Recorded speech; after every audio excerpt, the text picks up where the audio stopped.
네덜란드 상업과 관용.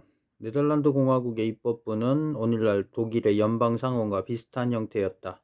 그것은 네덜란드의 각 주의 하원들이 파견한 대표자들로 구성되었으며 총의회로 불렸다.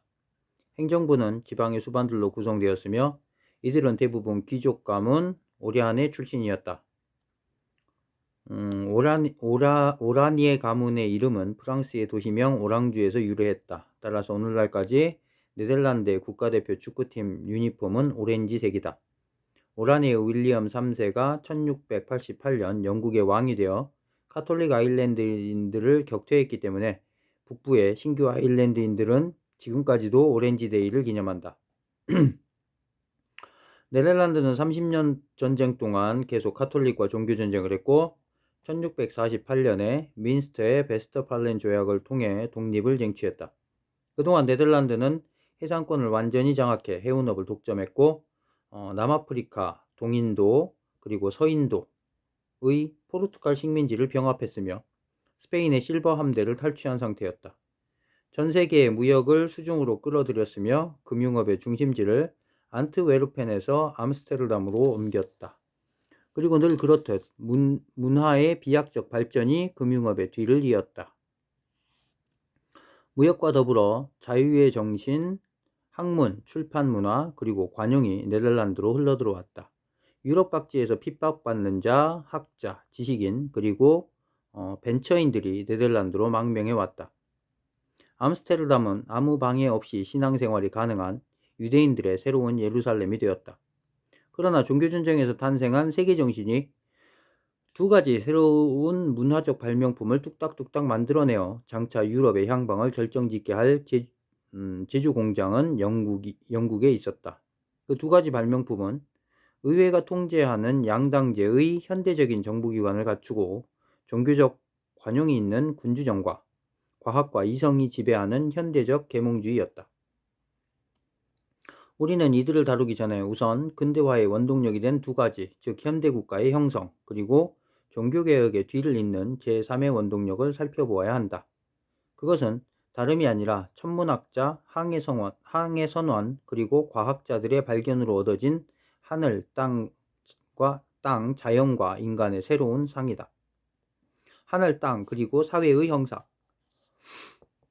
1453년에 터키인들은 콘스탄티노플을 점령해 서방의 동방무역을 완전히 소나기에 넣었다. 그러자 포르투갈의 왕자 엔리케, 일명 항해사는 아프리카로 돌아 인도로 가는 길을 발견하고 싶은 충동이 더욱 강렬해졌다. 이 소원은 1498년이 되어서야 바스코다가마에 의해 실현되었다.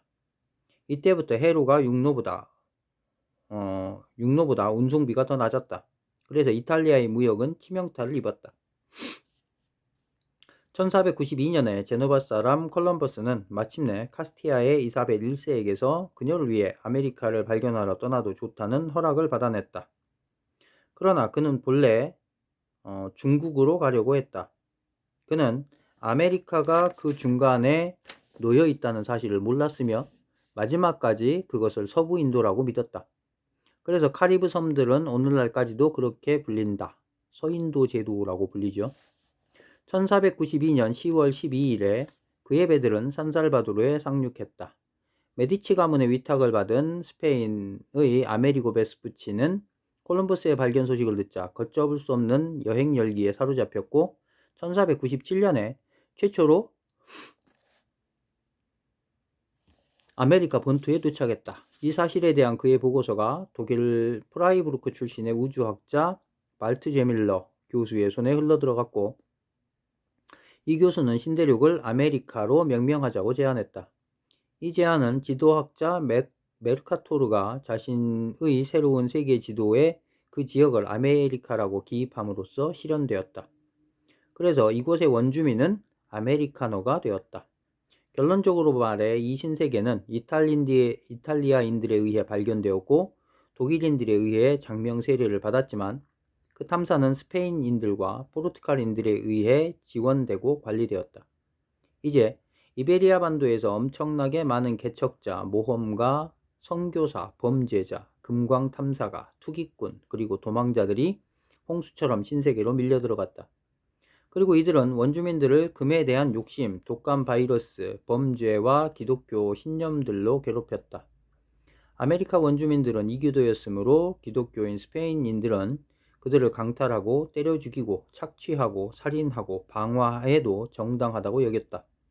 이로써 스페인에서 1492년에 끝난 비신앙인들에 대한 전투는 1년 내내 휴식기간도 없이 곧장 아메리카에서 쏟게 되었다. 이 점령자들은 대량 학살자의 기질을 가진 살아있는 야만적 격검 그 자체였다. 1521년에 코르테스가 오늘날 멕시코의 아스텍 제국을 점령했다. 피사로는 그 후 얼마 되지 않아 페루의 잉카 제국을 멸망시켰다. 캐벗은 남아메리카의 리오들라 플라타를 연구했다. 남미 우루과이 남부의 만이랍니다. 마젤란은 노예 상인들로부터 1519년부터 1522년까지 마젤란의 노예 상인들은 1519년부터 1522년까지 지구를 한 바퀴 돌았으며 이때 태평양을 발견했다. 소토는 플로리다를 횡단했으며 알바라도는 텍사스를 발견했고 코로나도는 캔자스까지 진출했다. 영국인과 프랑스인들은 100년 동안이나 헛되이 캐나다의 동토지대를 뚫고 중국으로 가는 북서통로를 발견하려 애썼지만 숲이 우거진 북부의 나머지 땅으로 만족해야 했다. 아메리카의 발견은 인류의 대혁명들 중 하나였다. 경제의 중심이 지중해에서 대서양으로 옮겨갔다. 이탈리아의 몰락은 대서양 연안 국가들인 포르투갈, 스페인, 영국, 그리고 네덜란드의 발흥을 낳았다. 스페인인들이 선두주자였으나 나중에 네덜란드인 영국인들과 경쟁에서 패한다. 아마도 그들은 칼뱅교의 부지런한 노동자들이 아니라 낮잠을 즐기는 카톨릭적 귀족이어서였을 것이다. 그 발견으로 인해 신대륙의 원주민들은 경악스러운 파국을 맞았다. 그들은 유럽의 독감 바이러스에 대해 면역력이 없었으며 대량 학살과 노예노동을 견디지 못하고 희생되었다.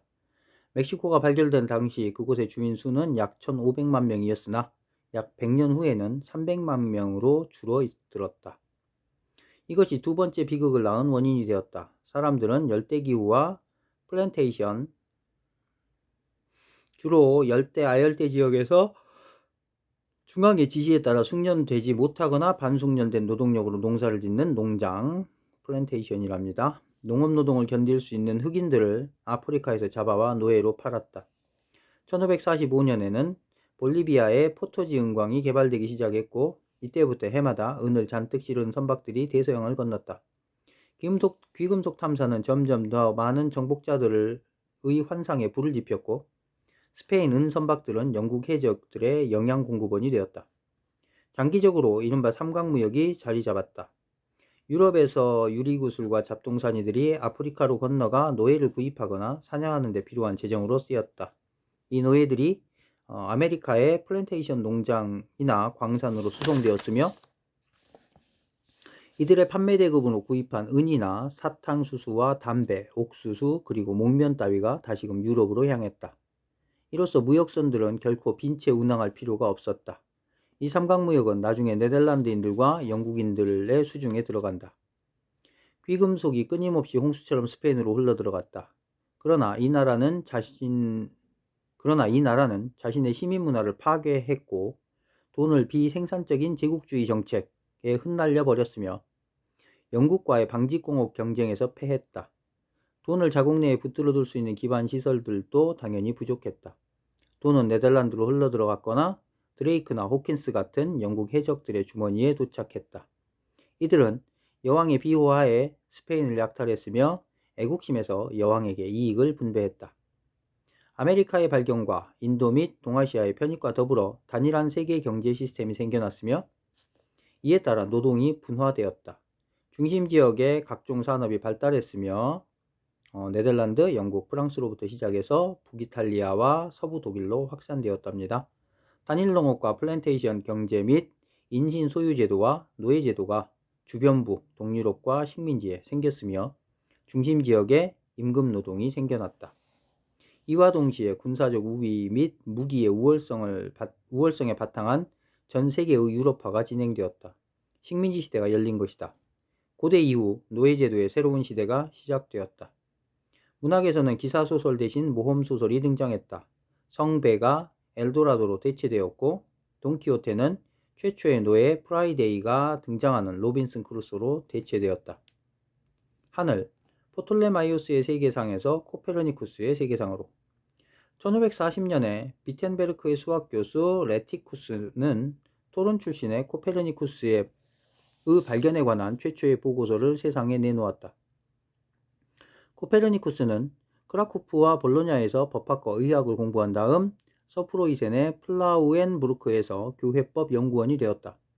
그는 천동설의 창시자인 포톨레마이오스의 자료에 근거하여 계산한 결과 우리가 지동설을 내세운다면, 즉 지구가 태양의 둘레를 도는 것이지 그 반대가 아니라고 가정한다면 행성들의 운행이 명쾌히 설명된다는 것을 알았다. 이런 생각은 아주 대담한 것이어서 그는 가까운 지인들에게만 이것을 알려주었다. 실제로 그 시대 사람들은 그 말을 들었을 때 머리를 설레설레 저었다. 그 생각은 부조리해 보였으며 눈에 보이는 하늘은 그 반대를 증명하는 것처럼 보였다. 루터와 멜라니토는 구약 성서에서 여호수아가 하늘의 태양을 정지시킨 적은 있어도 지구를 정지시켰다는 말은 없다면서 그의 생각을 부인했다. 교회는 그 생각을 도전으로 간주했는데, 특히 레티쿠스가 코페르니쿠스의 글을 영리하게도 교황에게 헌정했을 때 그런 반응을 보였다.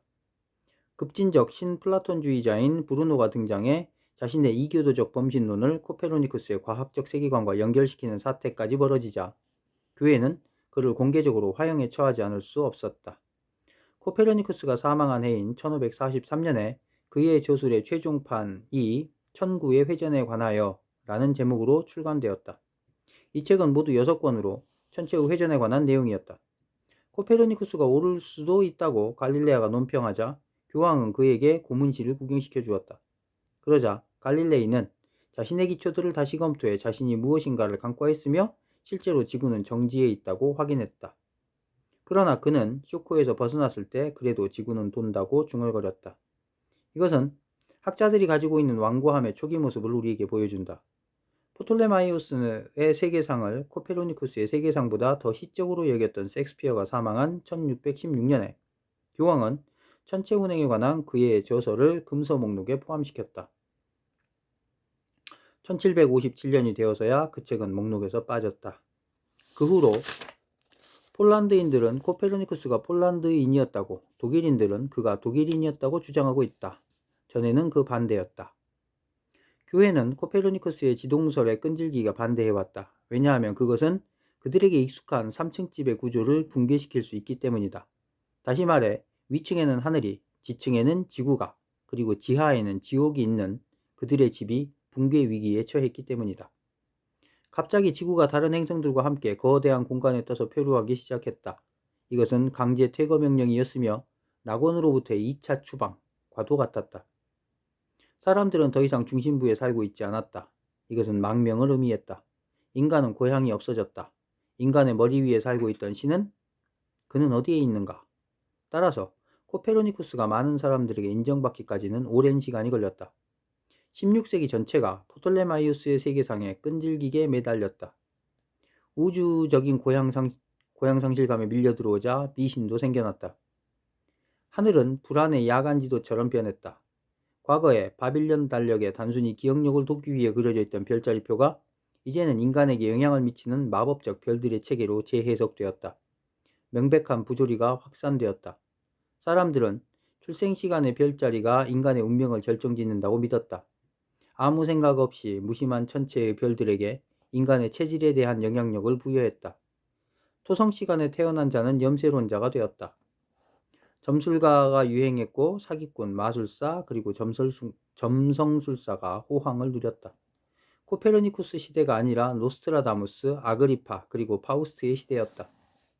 노스트라다무스, 본명은 미셀 드 노트르담은 프랑스의 카를 9세에게 90세까지 살 것이라고 예언했다가 왕이 24세에 사망하자 자신의 신통력에 손상을 입었으나 그에 대한 사람들의 신뢰는 여전히 확고했다. 쾰른의 마술사 아그리파는 수리수리 마술이 주문을 만들어 그 신통력으로 악마를 제어하는 힘을 확보했지만 개의 형상을 한 악마가 늘 그를 따라다녔다. 그는 자신의 개를 악마라고 불렀는데 그것은 있을 법한 일이었다.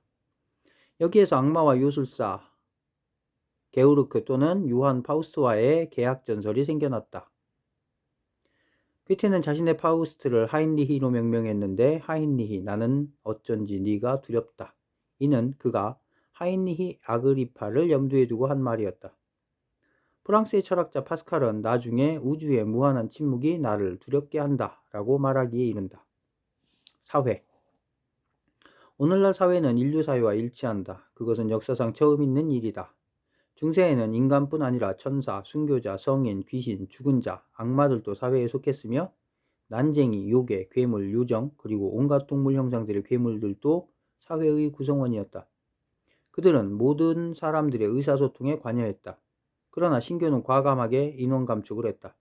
즉 신교는 순교자, 성인, 그리고 신과 인간 사이에 끼어들었던 수많은 매개자, 가마꾼, 문지기들을 결박했으며 그들이 입을 다물도록 저주를 걸었다.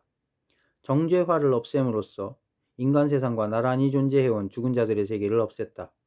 그들은 그때까지 원칙적으로 만나볼 수 있었으나 이제는 살아있는 사람들로부터 분리되어 과거에 맡겨져 버렸으며 망각의 강속으로 사라져 그들을 침묵하게 만들었다.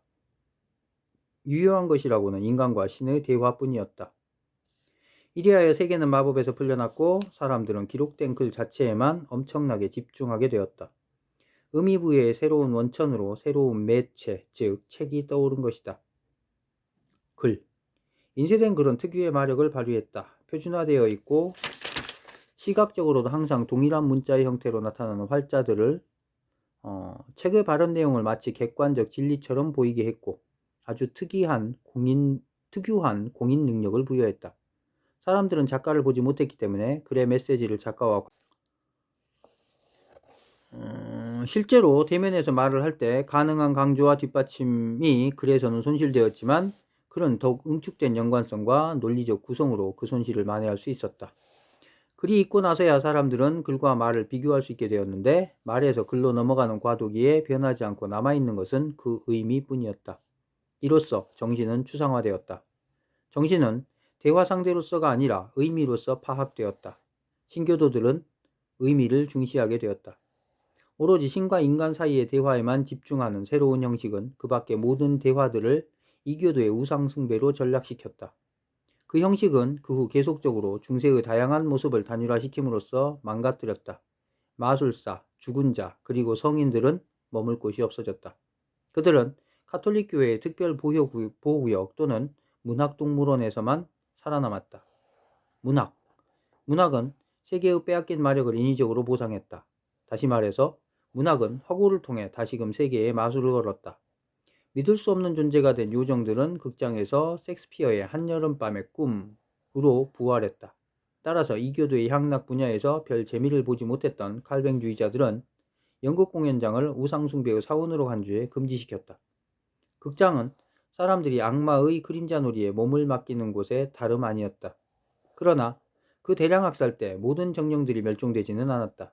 그들은 햄릿에 살해된 부친처럼 귀신이 되어 돌아왔다. 중세의 구세계는 몇 세대 내려가는 동안 다시 유령이 살던 세계로 비춰졌다. 이리하여 종교개혁 이후 세계는 악마론적 공포심에 사로잡혀 갈피를 잡지 못하는 군중이 등장하는데 대해 속수무책이었다. 유대인 박해와 마녀 사냥이 다시 증가했다. 종교 간의 대결은 악마에게 합법적으로 수혈하는 일이나 다름없었다. 그 대결은 반대파의 주동자인 악마보다 훨씬 더 자주 목격되었다. 근대가 시작되었던 16세기보다 더욱 황량한 세기들이 있었다는 사실이다. 흑사병이 돌던 14세기, 독일의 경우 30년 전쟁이 있었던 17세기 또는 대량 학살로 얼룩진 20세기가 그러했다. 그러나 16세기만큼 분열된 야누스의 얼굴을 가졌던 때는 역사상 없었다. 지중해 문화, 보편적 제국, 보편적 카톨릭 교회, 그리고 중세적 세계상은 아직도 살아남기 위해 투쟁하는 구세력이었으며 자기들이 몰락할 운명이라는 것을 몰랐다. 지구를 감싸는 세계 경제, 민족 국가, 신교, 그리고 학문은 신세력이었으며 더 이상 괴멸시킬 수 없을 정도로 강해졌다. 16세기 사람들은 이 두 가지를 동시에 체험했다. 그 긴장이 그들을 때때로 히스테릭하게 만든 것은 놀라운 일이 아니다. 이 긴장의 가장 강력한 표현은 인류의 가장 커다란 등불, 스포트라이트의 한 남자, 섹스피어의 작품들이었다. 그의 작품들은 대개 이탈리아를 배경으로 하지만 버뮤다 해협, 고대 로마, 아테네, 트로이, 그리고 중세 런던도 무대로 삼고 있다. 거기에는 현대의 정치가와 마키아벨리즘을 신봉하는 무신론자, 마녀, 악마, 귀신과 꼬마 요괴가 정신없이 뛰어다닌다.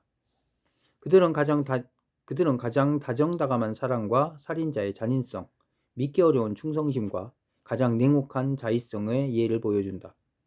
세계는 그의 희극만큼 경쾌한 사회의 유쾌한 모습을 알지 못하며 그의 비극만큼 살인욕망과 절망으로 가득 찬 음울한 지옥을 알지 못한다.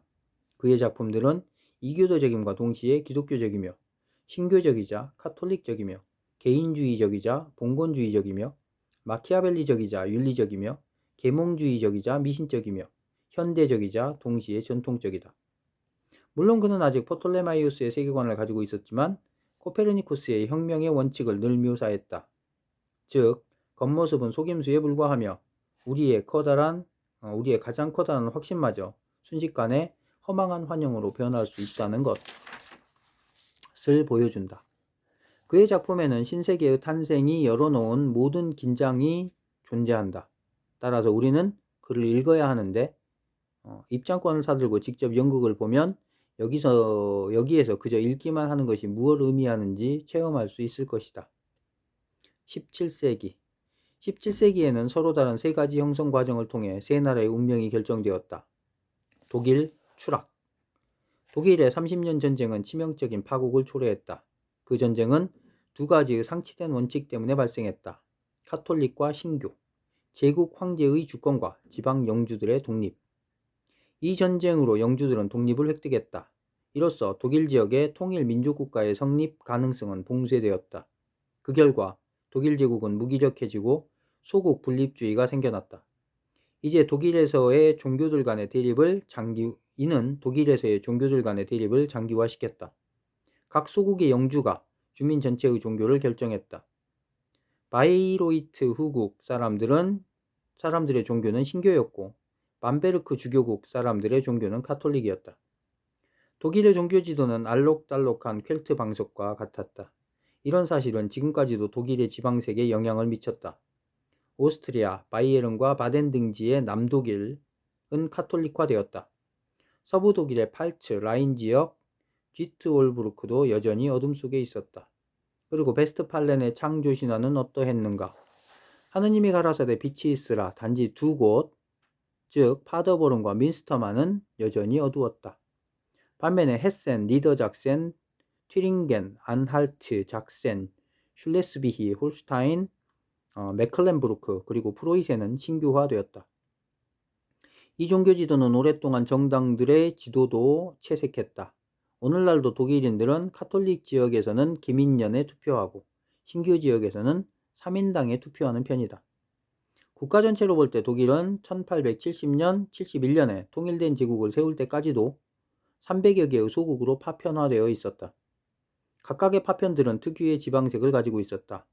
수도가 없었기 때문에 민족의 취향, 언어, 그리고 예의범절의 모델이 될 수 있는 주도적인 도시인들의 사회도 없었다. 독일인들은 언어와 의사소통 문화와의 접촉을 상실했다. 대화, 언변, 회화, 위트, 오락, 의사전달 가능성, 매너, 예절, 유머, 표현의 우아함, 이 모든 것들은 외국인들이 독일인의 장점으로 손꼽지 않는 것들이다. 그래서 독일인들은 언어의 피안, 즉 성악과 음악 방면으로 또는 단순한 고루함 속으로 도피했다. 게다가 30년 전쟁에서의 끊임없는 학살은 독일인들을 암울하게 하고 죽음의 충동에 사로잡히게 했다. 몇몇 지역에서는 전쟁을 통해 인구의 3분의 2가 뿌리째 뽑혔다. 프랑스, 덴마크, 스웨덴, 스페인 그리고 폴란드를 비롯해 거의 모든 유럽이 이 전쟁에 참여했다. 결국 독일은 폐허더미로 변했고 살인을 당해 원시 야만 상태로 내몰렸으며 영혼에 깊은 상처를 입었다. 그 충격은 해소되지 못하고 집단적 기억 속에 잔존해 있었다. 여러 민족들 사이의 경쟁에서도 독일은 제외되었다. 30년 전쟁이 끝난 지 200여 년이 지난 후에야 독일은 국제무대에 다시 등장했는데 이때도 독일은 아직 프로이센 그리고 오늘날 중남부 지방의 오스트리아로 두토막 난 모습이었다.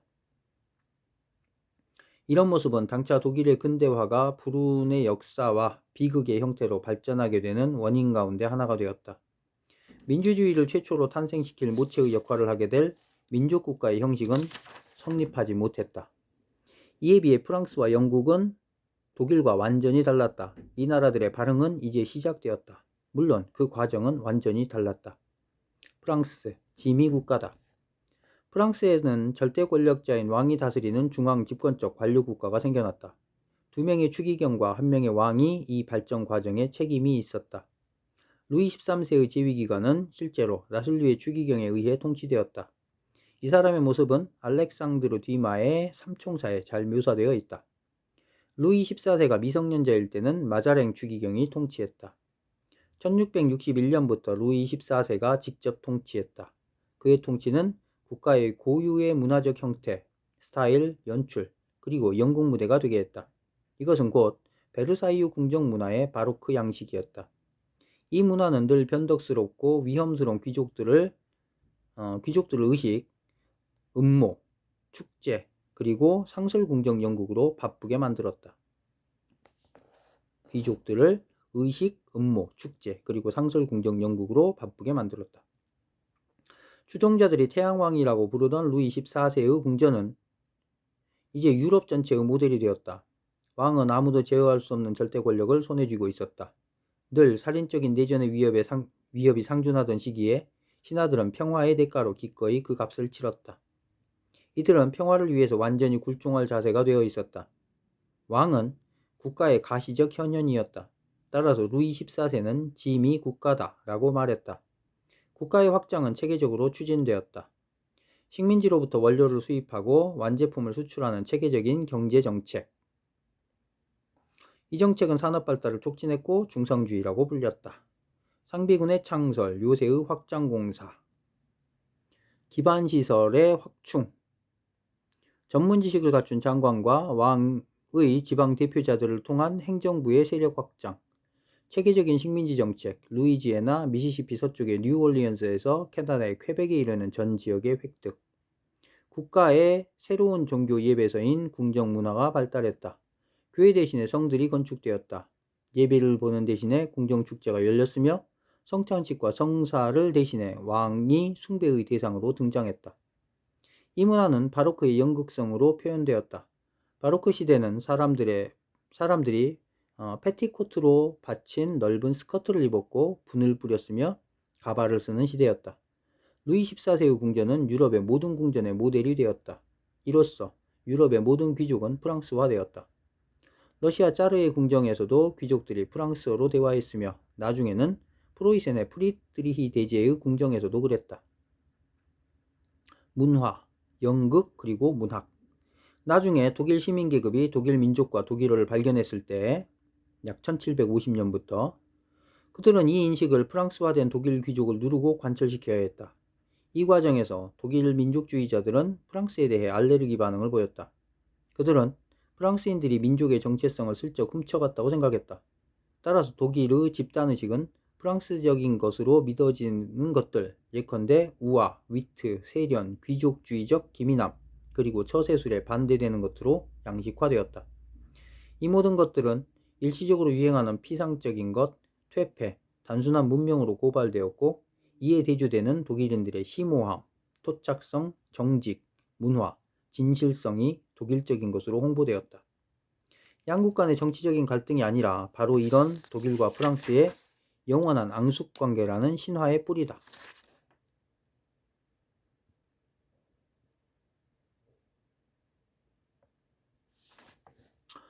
독일인들은 이때부터 1945년까지 프랑스인들을 대하는 태도가 마치 오늘날 아랍인들이나 페르시아인들이 미국인을 대하듯 했다. 독일인들은 프랑스인들의 우수한 명랑성에 탄복하지 않을 수 없어 그들을 미워했다. 민족감정은 문화적 증오심을 마시고 곤드레만들에 취했다. 늘 그렇듯 프랑스의 궁정문화와 더불어 영국도 개화했다. 왜냐하면 궁정 자체가 하나의 커다란 연극 무대였기 때문이다. 1643년 영국 배우 몰리에르는 파리의 유명한 국립극장을 창립하고 그의 빛나는 유형적 인물 희극들을 창작하기 시작했다. 이들은 오늘날에도 무대에 살아있다.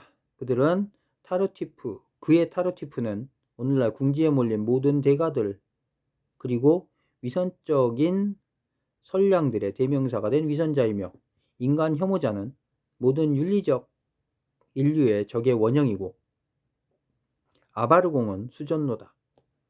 코르네이와 라시는 아리스토텔레스의 규칙들을 너무 정확히 받아들여 자신들의 비극을 행동, 시간, 장소의 세 가지 통일에 끼워 맞췄는데 이 굴레에서 탈피하는 야성적인 섹스피어의 도움을 받은 독일의 질풍노도 작가들에 의해 비로소 이루어진다.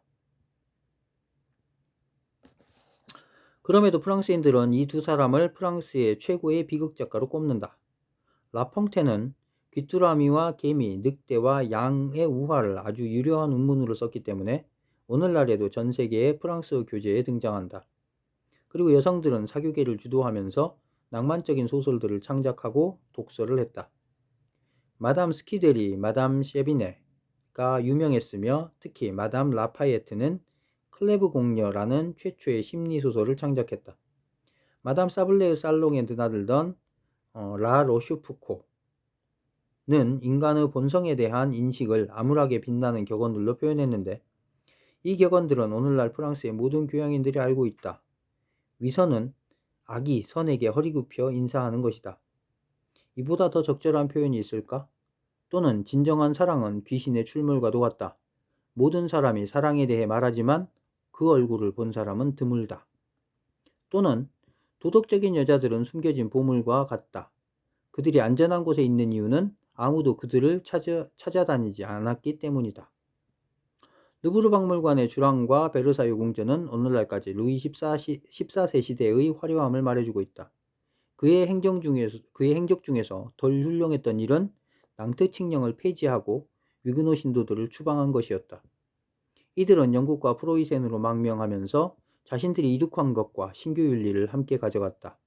이것은 프랑스로서는 두뇌 유출이었으며 나중에 독일이 유대인들을 축출한 것과 마찬가지 짓이었다. 절대주의는 근대로 넘어가는 길이었다. 그것은 프랑스 혁명을 낳았다. 그 다른 길은 영국이 걸었다.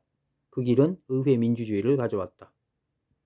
영국 퓨리턴 혁명 그리고 의회 민주주의의 발명. 영국 1588년부터 1688년의 명예혁명까지. 1587년에 엘리자베스 여왕은 스코틀랜드의 메리 스튜어트 여왕을 처형했다. 그것은 스튜어트 여왕이 자기보다 더 아름다워서가 아니라 그녀가 카톨릭을 믿으면서 스페인에 수상한 필리페 2세와 공모해 자신을 암살하려 했기 때문이다. 처형 소식을 전해들은 필리페 왕은 영국을 모범적인 카톨릭 국가로 만들기 위해서 1588년 아르마다 함대를 파견했다. 그러나 이 함대에는 병사들보다 수도승들이 더 많았고 바람은 프로테스탄트 신의 명령에 따라 불었으며 스페인 제독의 항해술은 그의 족보만큼 훌륭하지 못해 함대는 스페인의 세력 범위 국경선까지밖에 도달하지 못하고 침몰하고 말았다. 바로 이 뒤를 이어 영국에서는 섹스피어가 나타나 세계를 의미하는 바로크 연극 무대를 통해 엘리자베스 문화의 광해를 세계 만방에 비추었다.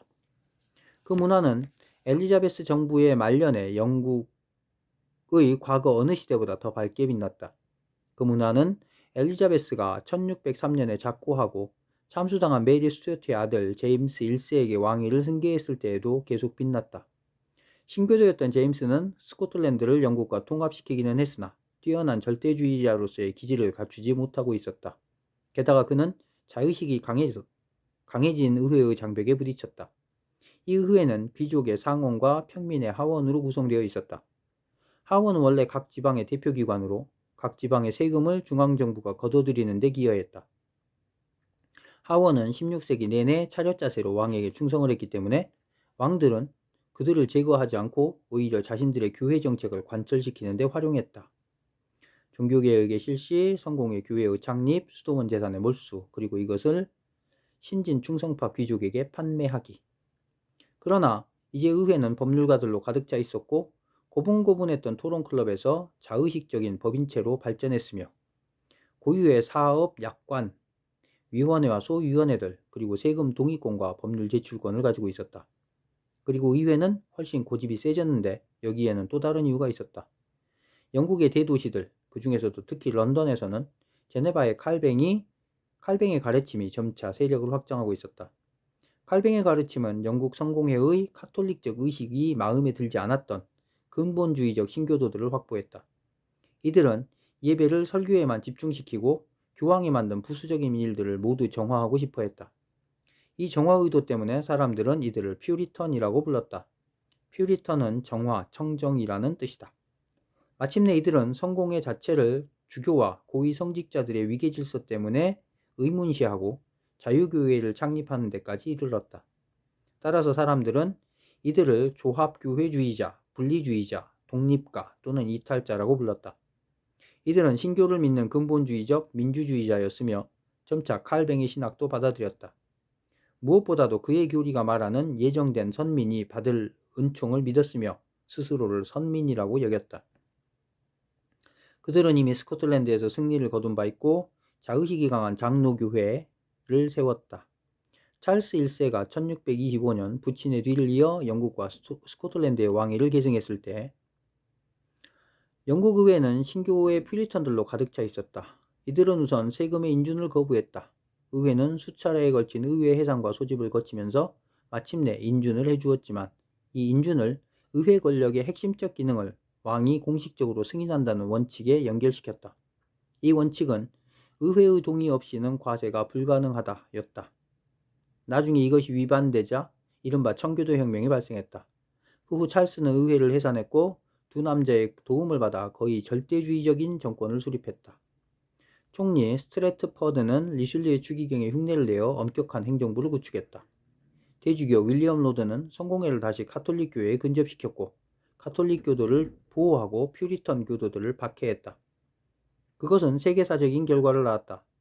박해받은 퓨리턴들은 스스로를 개척 순례자라고 부르면서 미국으로 향하는 배에 몸을 실었다. 1640년에는 오늘날 뉴 잉글랜드라고 불리는 지역에 그들 2만 5천 명이 와 있었다. 그들이 세운 기관, 신앙 세계관은 그곳에서 생겨날 위대한 사회, 미국의 발전 방향을 결정지었다. 다른 한편 성공의 교도들은 다시 카톨릭 교도가 되었다. 예컨대 볼티모어 경이 그러했다. 그는 찰스에게서 미국의 식민지를 개척하되 카톨릭 식민지로 개척하라는 허가장을 받았다. 그는 그 일을 했고 이 식민지를 성모의 이름을 따서 메릴랜드라고 불렀다. 이곳의 가장 큰 도시는 볼티모어가 되었다. 영국의 자율정부의 성공에 눈이 부시게 된 찰스는 이제 스코틀랜드의 장로교에 대한 제재 조치를 취하기 시작했다. 그러자 장로교도들은 신앙연맹체로 뭉쳤다. 이것을 파괴하기 위해 찰스는 군대가 필요했고 군대를 위해 돈이 필요했으며 돈을 위해 영국 의회가 필요했다. 그는 의회를 소집했지만 의회가 인상을 찌푸리자 의회를 해산시키고 새로운 의회를 소집했다. 이 의회는 장기의회로 역사에 진입할 운명이었다. 왜냐하면 찰스가 그 의회를 떠나보내지 않았기 때문이다. 대신 의회가 찰스를 떠나보냈다. 의회는 즉시 종교개혁적 입법을 시작했으며 왕의 추밀고문관을 불법이라 선언했고 예수의 십자가상을 교회 밖으로 내던지게 했으며 왕의 총리를 처형시킴으로써 혁명에 착수했다. 의회는 척결해야 될 폐습이 적힌 고소장을 왕에게 제출했으며 군 통수권을 요구했다. 이에 대해 왕이 몇몇 국회의원을 반역죄로 체포하려 하자 의회가 런던을 엄호하며 개입했다. 찰스는 도시 밖으로 탈출했고 도시는 의회의 손에 넘어갔다.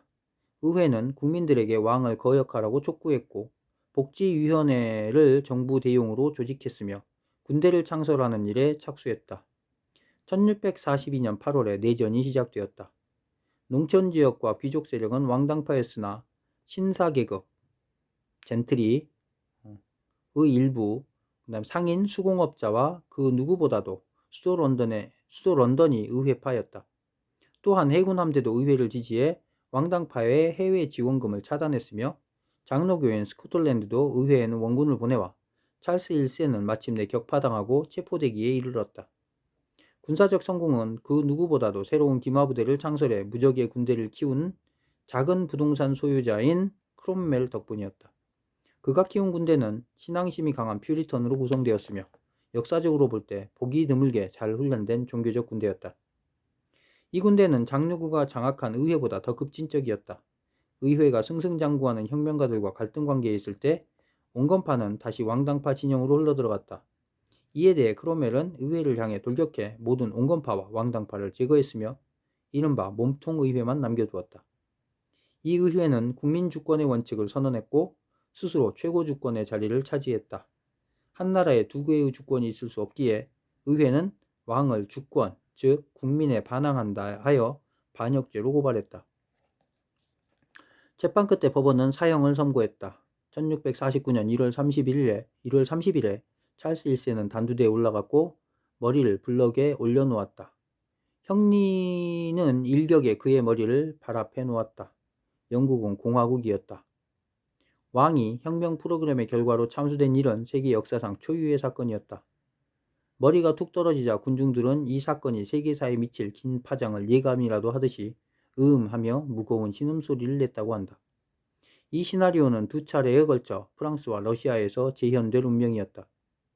영국은 공화국이라는 이름으로 태어났다. 이 공화국은 1660년까지 10년 동안 유지되었다. 공화국은 적절한 헌법을 찾아내지 못했다. 온건파 의회와 급진적인 퓨리턴 군대와의 대립은 여전히 해소되지 않았다. 크롬웰은 마침내 호민관이라는 칭호를 가지고 거의 군사 독재자로서 흡사 미래의 나폴레옹처럼 통치했다. 그가 죽자 프랑스에서 찰스의 아들 찰스 2세가 초빙되어 왔다. 그와 그의 형제 제임스 2세가 2세의 통치기였던 1660년부터 1688년 사이에 왕정 복구가 이루어졌다. 영국혁명의 문화적 결과. 그럼에도 불구하고 영국 공화국은 깊은 발자취를 남겼다. 첫째로 왕이 없어도 된다는 것을 체험시켰다. 그것은 민주주의의 최초 경험이었다. 갑자기 많은 사람들이 위원회, 민병대와 단체들을 통해 행정에 관여함으로써 정치적인 경험을 얻었다. 공화국 기간 동안 통치를 맡은 퓨리턴들의 엄격한 윤리가 지배했다. 사치는 간소함에, 안일은 쉴 새 없는 노동에 자리를 내주었으며 스포츠는 금지되었고 극장은 폐쇄되었으며 술집은 현재의 독일처럼 영업금지 시간까지만 개점할 수 있었고 예배 참석은 의무였으며 성서 읽기가 주업이 되었고 수도승들의 금욕적인 생활 방식이 일상적인 것이 되어 사람들은 일체의 시간을 의미 있게 활용하고 빈둥빈둥 보내지 않게 되었다. 물론 그 시간에 양심의 가책을 통한 자기 감시의 심성을 키웠다. 그것은 내면 세계의 금욕이 근대 공업 세계의 노동윤리가 된 매저키즘적 훈련의 탄생 시간이었다. 퓨리턴주의가 없었다면 세상의 모습은 달라졌을 것이다. 퓨리턴주의가 없었다면 영국은 근대화의 선두주자가 되지 못했을 것이다. 퓨리턴주의가 없었다면 미국은 다른 식으로 발전했을 것이다. 기독교의 이 극단적인 형태를 비교하고 싶은 사람이 있다면 리오데자네이로의 카톨릭을 섭리주의적 신교와 비교해보라. 카톨릭은 완성의 세계관을 특징으로 한다. 신은 인간을 창조할 때 자연을 이미 완성해 선물로 주었다. 포도주와 삼바 축제의 춤도 신의 선물이다. 반면에 신교는 장차 다가올 세계, 눈에 보이지 않는 세계를 중시하며 금욕적인 생활을 한다. 신교도의 심성은 끊임없는 자아시험과 자기통제를 통해 결정된다. 이것은 오늘날 미국인들을 심리분석적으로 기울게 했다. 교회의 법정은 인간의 내면으로 파고들어가 자리 잡았고 끊임없이 양심을 시험했다. 행동의 유일한 지침으로서의 양심은 인간을 고통스럽게 고문했지만 동시에 권위에 대한 독립심의 에너지원이 되었다. 고해성사의 제거는 공개적인 죄의 고백을 통해 보완되었다. 자아관찰은 자신의 삶을 끊임없이 검증하는 시험과 연습의 장소가 되게 해 퓨리턴들은 자아성찰을 기꺼이 어떤 극적인 깨어남의 체험으로서 연출했다. 이 체험에서 사람들은 새로운 삶을 시작했고 새로운 장을 열었으며 제2의 기회를 얻었다. 미국인들의 새 출발 성향, 시작의 수사학, 그리고 탈출의 제스처도 그 체험으로 설명된다. 미국인들은 직업과 거주지를 바꾸는 것을 긍정적으로 평가한다. 그런 체험은 은총의 증거로 체험되며 미국적 사명의식의 원천인 선민의식과 결합되어 있다.